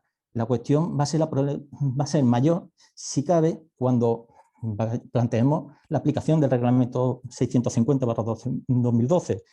No será raro que pueda darse un elemento internacional en esa sucesión y en el que puede estar conectado con dos más ordenamientos jurídicos con una relevancia o intensidad del elemento extranjero, lo cual nos lleva a una situación con una repercusión transfronteriza clara. De esta forma, la repercusión transfronteriza para nosotros es clara en cuanto que la huella digital y los activos mencionados anteriormente, en definitiva, son datos que están alojados en la nube. Dicho de otro modo, los datos van a tener un componente internacional intrínseco debido a que los datos con frecuencia son almacenados o transferidos entre servidores que están situados en diferentes países. Asimismo, cabría plantear la posibilidad más compleja en la que muchos de los casos que podemos encontrarnos podrían plantear o guardar relación con o semejanza con el considerando 24 del reglamento. Por otro lado, muchos escritos sobre los acuerdos contractuales que van a plantear una posible intransmisibilidad de la digital que el usuario aceptó a la hora de usar la red social o el dispositivo móvil. No hay duda de que los tokens, saldo bancario, cuentas online, tienen un valor económico patrimonial, pero que van a formar parte de la herencia. No obstante, música, fotos, email, documentos de investigación y almacenados en la nube tienen un gran valor emocional. Este punto cabría preguntar, la pregunta clave sería, ¿hasta qué punto los activos digitales encajan en el contexto normativo actual o hacen falta una nueva regulación? Aquí debemos hacer una diferencia en este aspecto porque el valor que tienen las fotos impresas en los álbumes de fotos y en las redes sociales, mientras se piensa que es un valor emocional, también puede ser un valor económico, la mercantilización de la que hemos hablado antes. Por lo tanto, no sería descabellado plantear la monetización de los datos como una realidad en casi todos los campos del mercado digital. De hecho, la Comisión Europea ha destacado que el mercado de los datos de los consumidores está creciendo rápidamente y los mercados de negocio basados en la monetización de los datos se vuelven predominantes y peligrosos. En este sentido, se puede decir que la información general sobre la persona tiene un valor económico desconocido y expresado en contratos tales como la edad, el sexo, la ubicación donde se encuentra. Según una calculadora que he llevado por Financial Times, consideró que apenas estos datos valían 5 centavos. No obstante, le dan un valor económico, por lo tanto, ya tenemos el valor económico. Además, una encuesta que realizó McAfee allá por 2015 estableció que el promedio de valor de los datos personales que conformarían activos digitales van en torno a $55.000. En consecuencia, podría plantearse incluso la nulidad de esas cláusulas de intransmisibilidad, tal y como hemos apreciado ante la falta de información, veracidad del valor de los propios datos. En consecuencia, la repercusión transfronteriza de la asociación es probable que la competencia y la ley aplicable sean problemas importantes a la hora de hablar de una sucesión digital. Podría incluirse en cualquier planificación que conllevaría la realización de un testamento en el que se plasmaría la voluntad, lo que evidentemente no debe confundirse con testamento digital. En cualquier caso, la capacidad activa para testar vendría determinada por la ley aplicable, artículo 26 del reglamento. En relación a la validez del testamento, pues acudiríamos al convenio de la Haya de 1961. En relación con el contenido, El foro de competencia judicial lógico que podría plantearse sería el foro de la nacionalidad del causante, condicionada a la elección de la ley de la nacionalidad en el momento de la elección del fallecimiento, pudiendo ser elección expresa o tácita. De esta forma, si se verifica que el causante ha elegido la ley aplicable al fondo del testamento de su nacionalidad, el artículo 22, podrá acordarse de que sea el Tribunal del Estado el que deba sustanciar la causa sucesoria. Y por otro lado, debemos tener presente la posibilidad de aplicar el artículo 6. En el caso de que no haya una planificación, nos encontraremos ante una sucesión intestada. En esta cuestión habrá que tener en cuenta que la relación a la competencia judicial, la situación vendrá dada por el foro general de residencia habitual del causante del artículo 4, siendo el ordenamiento objetivamente aplicable en virtud del artículo 21 del reglamento. En principio, el del estado de la residencia habitual del causante en el momento de su fallecimiento, salvo que de forma excepcional resultará claramente de todas las circunstancias del caso que en dicho momento el causante mantenía un vínculo manifiestamente más estrecho con el estado distinto. En definitiva, no es fácil hablar de la muerte, a nadie le gusta recordar su propia muerte, pero es algo a lo que nos enfrentamos y en cualquier caso mi intención es hacerles reflexionar sobre ello. Muchas gracias. Muchas gracias. La verdad es que te has extendido un poco en el tiempo, pero bueno, es decir que el tema es de gran interés. Es curioso que durante muchos años hemos estado, la revolución industrial trajo grandes beneficios y en estos momentos pues lo que estamos es arreglando los desastres que trajo la revolución industrial y el derecho internacional privado se ocupa del cambio climático, de la diversidad, es decir, que ha cambiado de ritmo. Y lo mismo ocurre, estamos estudiando la regulación del derecho de Internet y de todo el tema de los datos personales y dentro de poco pues habrá que regular cómo los eliminamos, es decir, que lo mismo que estamos eliminando las basuras y todos los daños que se han producido por este desarrollo, pues la informática va a tener lugar, entonces va a haber, digamos, auténticos desarrollos, porque la legislación tendrá que avanzar. Claro, esto no se puede mantener, todo esto. Entonces, la verdad es que tu exposición ha sido muy interesante en este sentido. Bien, tenemos la última intervención de esta sesión con Gisela Moreno, de la Universidad de Granada, que nos va a hablar de un tema que para mí es, digamos, misterioso, ¿no? La elección informada en la definición de los derechos del cónyuge supérstite, ¿no? Entonces, pues vamos a ver qué es esta elección informada, tema que me tiene, digamos, apasionado, y entonces pues le doy la palabra a Gisela saludándole y dándole la bienvenida a este foro, segundo foro europeo de Derecho Internacional Privado. Muchas gracias por su presentación, querido profesor Fernández Rosa, que sabes que desde Granada y también desde Cuba, por esa doble condición de nacional que tengo, le admiramos y le queremos mucho. Quiero reiterar de nuevo mis agradecimientos. Claro, Gisela, perdona Gisela, claro, y ahora sé quién es, claro, nos conocimos en La Habana hace muchos años, claro. Es decir, que ahora te ubico, perdona, adelante. Bueno, pues quería reiterar mis agradecimientos también a Ana Fernández, que ya lo hice esta mañana en mi exposición, en mi primera comunicación, y al Comité Científico, lógicamente, por haber aceptado mi comunicación. Pues el tema ya lo ha adelantado el profesor Fernández Rosa, voy a hablar de la elección informada en la definición de la ley aplicable a los derechos del cónyuge supérstite. En este tema, sabemos todos los que estamos en este foro que la respuesta ofrecida por los reglamentos europeos a los problemas de inadaptación entre la ley sucesoria y la ley rectora de los efectos del matrimonio es muy diferente a la dispuesta por el legislador español en el artículo 9.8 infine del Código Civil, donde ambas cuestiones quedan regidas por una misma ley, que en este caso es la ley rectora de los efectos del matrimonio. De modo que los derechos sucesorios del cónyuge supérstite vienen determinados por el reglamento sucesorio, mientras el régimen económico del matrimonio se rige por las disposiciones de ley aplicable previstas en el reglamento de régimen económico del matrimonio, que excluye, como también sabemos, expresamente de su ámbito de aplicación material a la sucesión del cónyuge viudo. Sin embargo, la complejidad que la práctica reserva a la determinación a tal determinación, es decir, a la determinación de los derechos sucesorios del cónyuge supérstite, demuestra que es posible que se produzcan situaciones de inadaptación material, aunque la ley aplicable al régimen económico del matrimonio sea la misma que la ley aplicable que rige los derechos sucesorios del cónyuge supérstite. Y a ello contribuyen distintas situaciones que ya también son conocidas: el reenvío, la remisión a sistemas plurilegislativos y el ejercicio de la autonomía de la voluntad, que es a lo que nos vamos a ceñir muy rápidamente en esta exposición.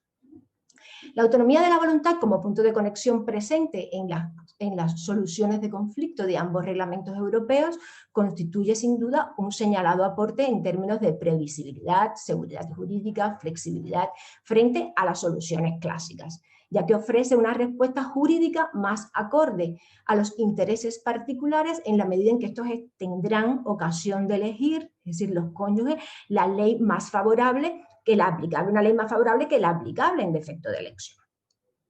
No obstante, existen dentro del ejercicio de la autonomía de la voluntad factores que coadyuvan o favorecen la fragmentación de la ley aplicable.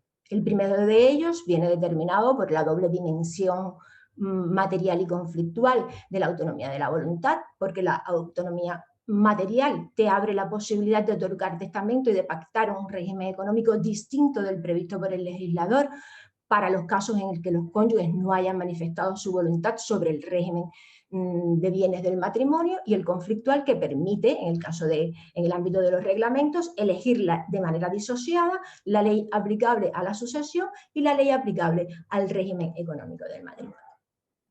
Un segundo factor que también provoca la fragmentación de la ley aplicable a los derechos sucesorios del cónyuge viudo es que la autonomía de la voluntad no goza de la misma amplitud en uno y otros reglamentos. Pues mientras el reglamento de sucesiones solo te permite elegir la ley nacional del causante al momento de realizar la elección o de su fallecimiento, en el ámbito del reglamento del régimen económico del matrimonio, esta autonomía de la voluntad es más amplia y posibilita elegir tanto la ley nacional del cónyuge como la de la residencia habitual correspondiente a cualquiera de ellos al momento de la celebración del acuerdo.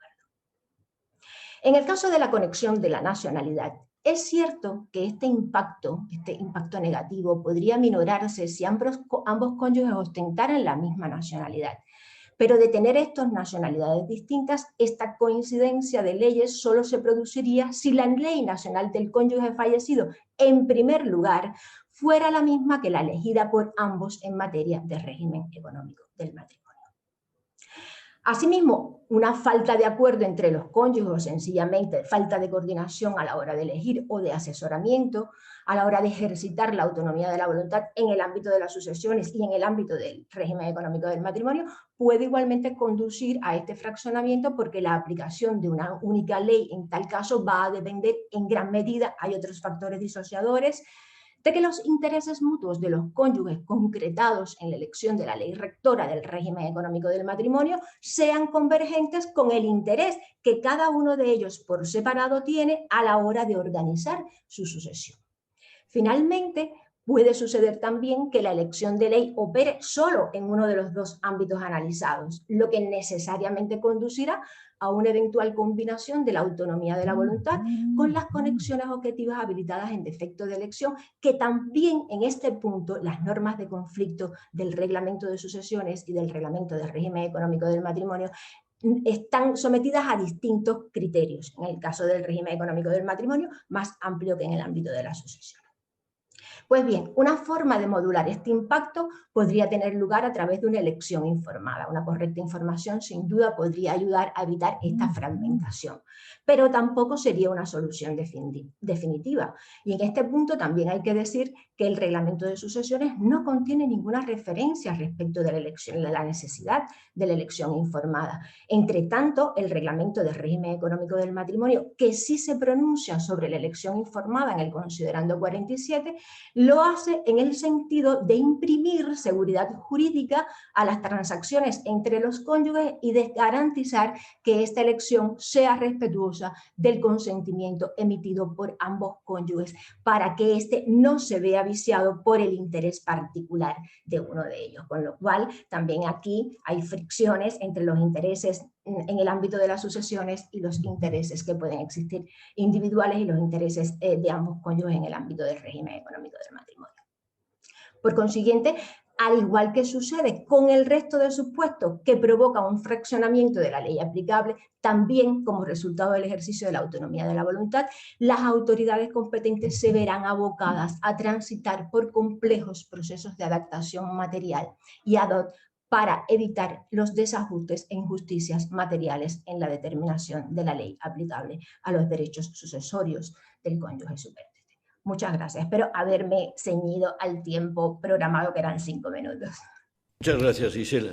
Bien, nos quedan unos minutos antes de la pausa y se abre un coloquio que puede ser los que estén aquí presentes, que levanten la mano si quiere alguien intervenir. Las intervenciones han sido de gran interés y muy ricas. Y hay alguien levanta la mano, se rasca la cabeza. No, ¿está levantado la mano? Sí.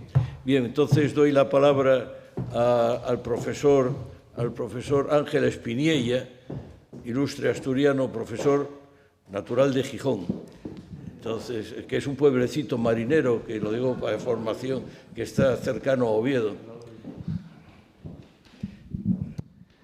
Bueno, muchas gracias por la presentación, querido profesor Fernández Rozas, y enhorabuena a todas y a todos por tan magnífica comunicación. Yo me quería centrar en las que han versado sobre el orden público, en especial las de la profesora Juliana Rodrigo y Carmen Noriega, ¿no?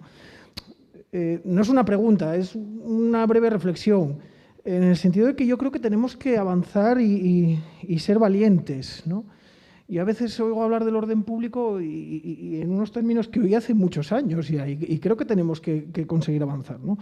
Empezando porque yo ya no sé si hay que hablar de globalización o de posglobalización o algo, ¿no? Este es un debate también bastante antiguo y ahora es verdad que, como decía la profesora Rodrigo, vuelve a estar sobre la palestra al hilo del Tribunal Constitucional polaco, pero bueno, los tribunales constitucionales, sobre todo los de los países del este, tienen que pasar su travesía del desierto y tienen que pasar por ese debate que yo creo que nosotros ya tenemos superado, ¿no? Y que no debemos dejarnos caer otra vez en esos viejos debates, y ellos sí que tienen que caer, ¿no?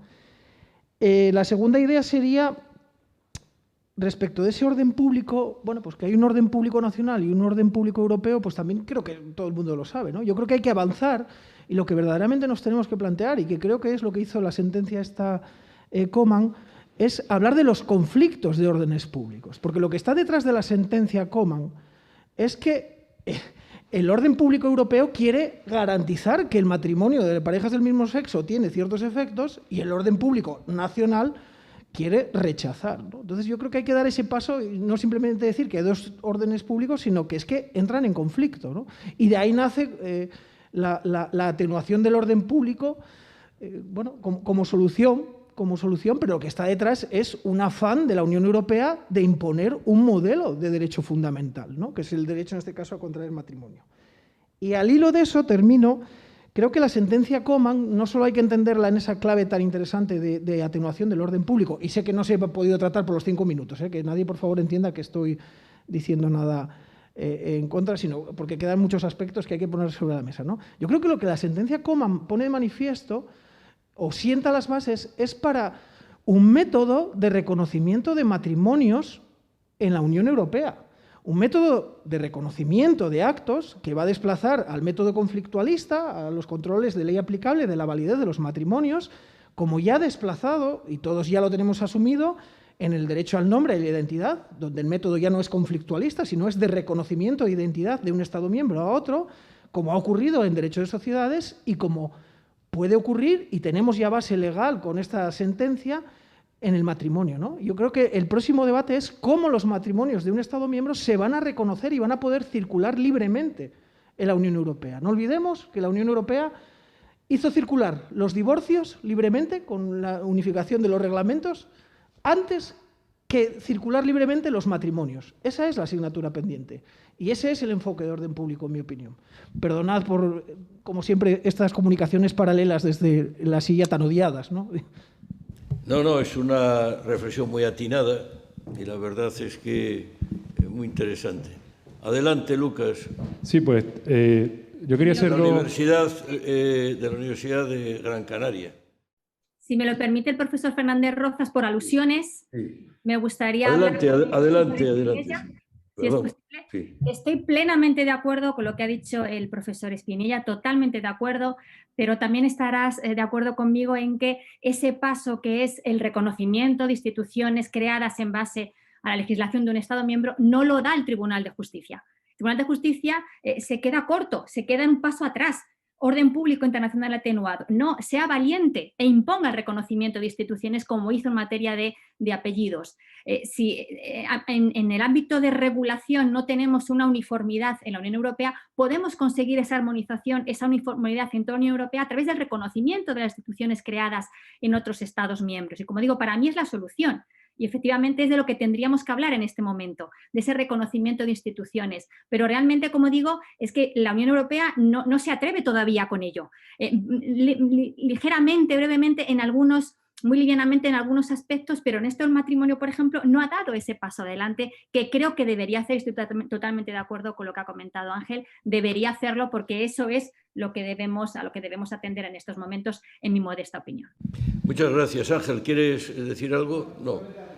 De acuerdo. Entonces pasamos a Lucas Pérez Martín de la Universidad de Gran Canaria. Adelante, Lucas. Sí, quería hacer dos reflexiones o comentarios también a las intervenciones, agradeciéndolas todas. También una es para Juliana, que la tenemos hoy pluriempleada, parece ser. Una es al profesor Tellechea respecto a la aplicación del orden de oficio del derecho extranjero. Si en el sistema uruguayo también las partes pueden ayudar al juzgador a poder reconocerlo y si por su experiencia tantos años en la autoridad central, la gestión de las solicitudes de los jueces para conocerla de oficio se pueden resolver con fluidez, con rapidez, para que el procedimiento no pueda sufrir cierta demora. Y sobre la profesora Juliana Rodríguez, además sabe que estamos pendientes de una resolución del Tribunal de Justicia también sobre el reconocimiento de filiación de 2 mujeres en España, también esta vez en Bulgaria, y creo que también la posición de la abogada general es muy similar a la que comentaba la profesora Rodríguez, criticándola un poquito porque no va más allá, sino solamente reconoce los aspectos absolutamente esenciales para la libertad de circulación.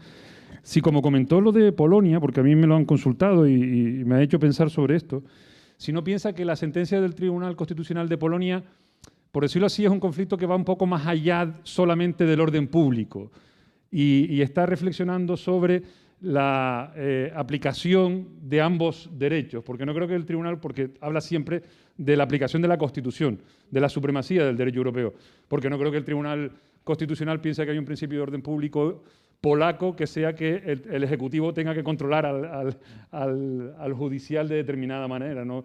Yo cuando lo reflexionaba me parecía que era algo que iba un poquito más allá, por decirlo así, y ya afecta a un principio, quizás podríamos decir incluso mucho más importante que el conflicto entre orden público europeo y de cada uno de los estados, que es el de la verdadera primacía y quizás, por decirlo así, de la esencia del Estado de Derecho en el ámbito de la Unión Europea y el reconocimiento por los Estados miembros de las resoluciones del Tribunal de Justicia como intérprete global del derecho europeo en todos los estados. Gracias. Bien, ruego brevedad en las contestaciones. Doy la palabra a Eduardo Tellechea para la cuestión que le ha planteado Lucas. Adelante, Eduardo. Gracias. Muy brevemente. En el derecho uruguayo sí, y en el derecho convencional y de fuente nacional, hay una aplicación de oficio del derecho extranjero, pero de ninguna manera esa aplicación de oficio inhibe la facultad, el derecho de las partes de informar sobre ese derecho.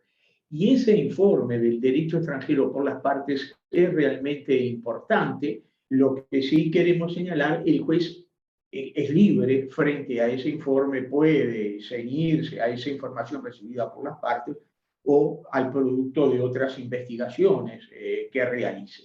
Pero es importante esa información, desde luego. Y brevemente, ya que se habló del orden público, muy breve, queremos señalar que hay un concepto actualmente absolutamente restringido de la pertinencia de la invocación del orden público internacional. En la Ley General de Derecho Internacional Privado, de reciente aprobación, el artículo 5 agrega, además, a aquello de que el orden público funcionaba cuando se afectara en forma grave, concreta y manifiesta los principios esenciales del derecho de la República, que obliga entonces al juez a enunciar qué principios esenciales son afectados y cómo se señala en los casos en que estos principios esenciales estén consagrados en la Constitución de la República y en las convenciones de derechos humanos ratificados por esta. Solamente en estos casos procede. Muchas gracias, Eduardo. Paso la palabra entonces a Juliana por alusiones. Adelante. Sí.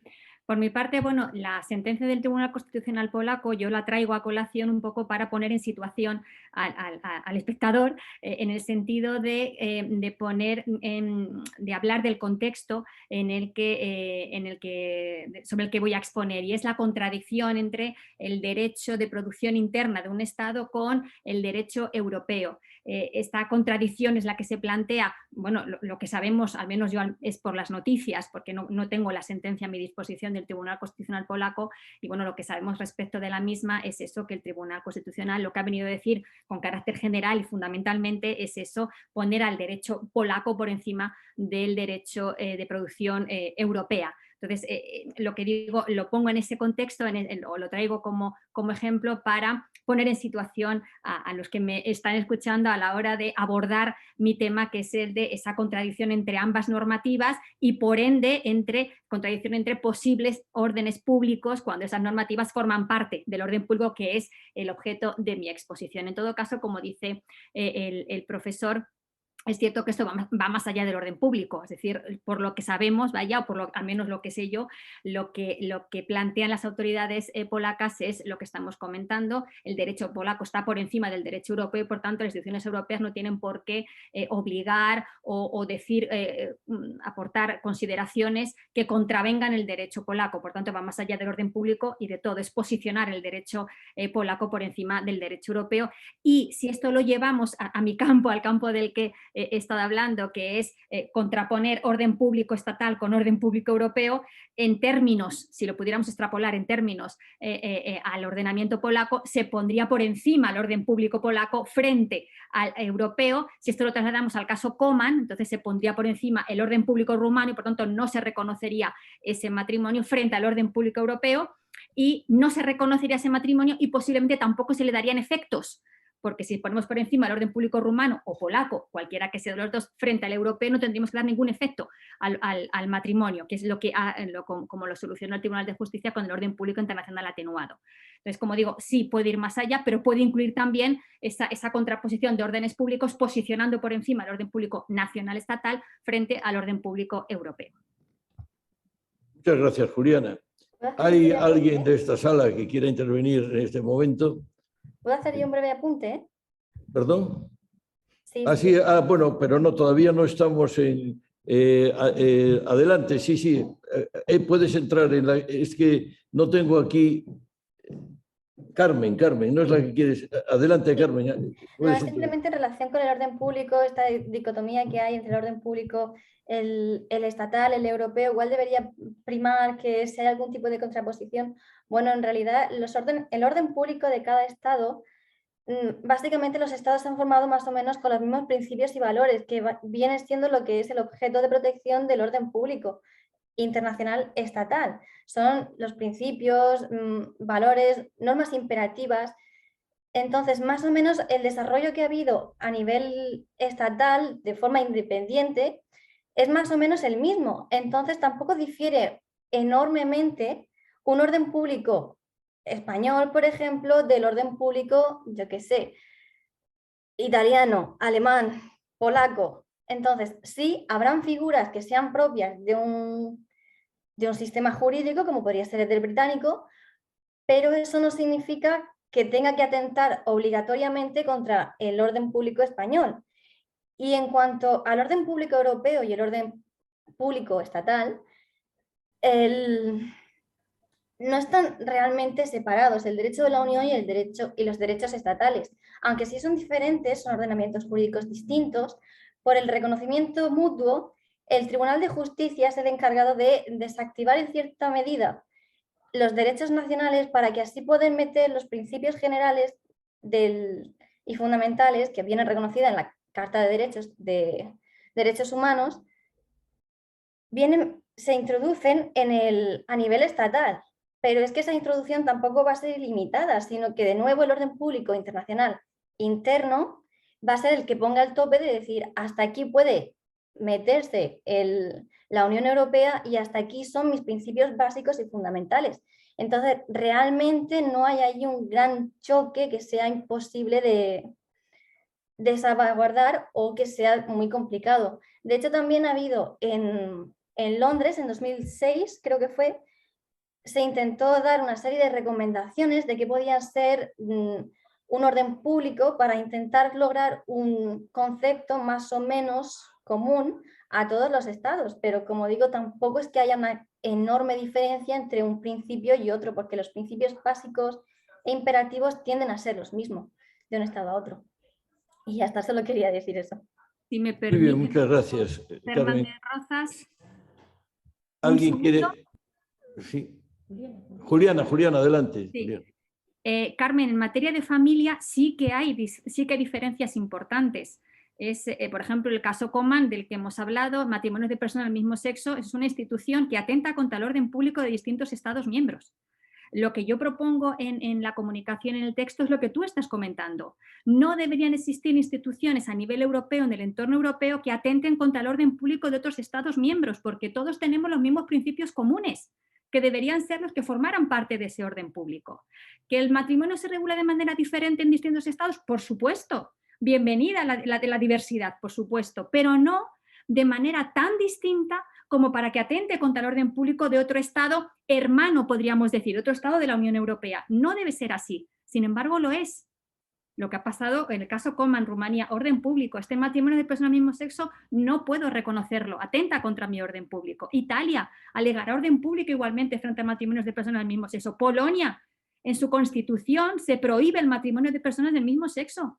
Entonces, por supuesto que existe esa diferencia en materia de familia al menos, y esa alegar orden público frente a determinadas instituciones en la Unión Europea. Y, en mi opinión, y es lo que he comentado que propongo, no debería existir. ¿Qué eso supone? Claro, eso es un problema político, porque eso supone que muchos estados, o al menos varios estados, deberían dejar de ser parte de la Unión Europea, porque sus constituciones son incompatibles con la Unión Europea. Es que es así. Pero claro, eso es un problema pues, de otra envergadura al que, bueno, pues por ahora no nos podemos enfrentar, y lo que hacemos pues, es utilizar orden público internacional atenuado para seguir salvaguardando y conviviendo ambas normativas que son incompatibles, pero bueno, pues vamos salvando la situación hasta conseguir en un futuro, no sabemos si llegará o no, pues esa compatibilidad real de los ordenamientos nacionales con el ordenamiento de la Unión Europea, del que formamos parte todos. Es decir, o mejor dicho, nuestros ordenamientos tienen también parte la legislación europea forma parte de los ordenamientos de todos nosotros. Pero bueno, pues existe esa convivencia imposible en muchas ocasiones, pero bueno, que se salva de esta manera. Pilar Jiménez, de la Universidad de Oviedo, tiene la palabra. Bueno, simplemente comentar al hilo de este debate que, bueno, que comparto muchas de las apreciaciones que habéis hecho sobre la evolución y la posible contradicción de órdenes públicos dentro de la Unión Europea. Hay un elemento, creo que importante a tener en cuenta, en su momento lo valoré cuando comenté la sentencia Coman, que es, no solo estamos hablando de una cuestión de jerarquía, de quién está por encima, si el derecho de la Unión o las constituciones nacionales, no es solo un tema de jerarquía de fuentes, sino de distribución de competencias. Porque, claro, la Unión Europea llega donde llega. Llega a establecer la libertad de circulación y el derecho de residencia dentro de la Unión Europea. Pero la Unión Europea no tiene competencias en materia de derecho civil. Y eso no debemos olvidarlo. Y la clave de Coman está ahí. ¿Por qué? Porque Coman puede decir lo que diga, es decir, un matrimonio de dos varones casados en Bélgica pueden vivir en Rumanía, pero no puede ir más allá y no puede imponer a los polacos que los polacos regulen matrimonios entre personas del mismo sexo. Y eso puede haber, claro que diversidad de concepciones de orden público, porque el derecho de la Unión Europea no llega ahí y no va a llegar ahí porque la competencia de derecho civil no la tiene. Por eso es fácil regular otras instituciones colindantes, pero el núcleo del matrimonio no lo van a regular. Y genera incoherencias todas, porque puedes divorciar, puedes reclamar alimentos, puedes liquidar el régimen económico matrimonial, pero tienes el veto de no admitir ese matrimonio. Y ahí tenemos el artículo 9 del Reglamento de Regímenes Matrimoniales, tenemos el artículo 13 de Roma III, etcétera, etcétera, ¿no? Entonces, ahí es un elemento, un límite, yo creo que clave. Muy bien, una distinción, digamos, capital. Esto de las competencias del derecho material que faltan y que condicionan absolutamente. Bien, yo creo que hemos llegado, hemos llegado a las 6 de la tarde, hemos superado con creces el horario previsto. Entonces vamos a suspender durante 15 minutos exactos, lo digo para los que están al otro lado de la pantalla, y ya adelanto, tenemos una limitación temporal. La siguiente sesión, pues en principio está prevista 1 hora, es decir, como máximo. Es decir, que a lo mejor puede haber algunos minutos más pero esto sería, hay que fijar siempre cuando hay un congreso de este tipo la hora final también, porque llevamos muchas horas aquí trabajando y mañana tenemos otra sesión kilométrica. Entonces, 1/4 de hora de descanso y luego la última sesión. Muchas gracias.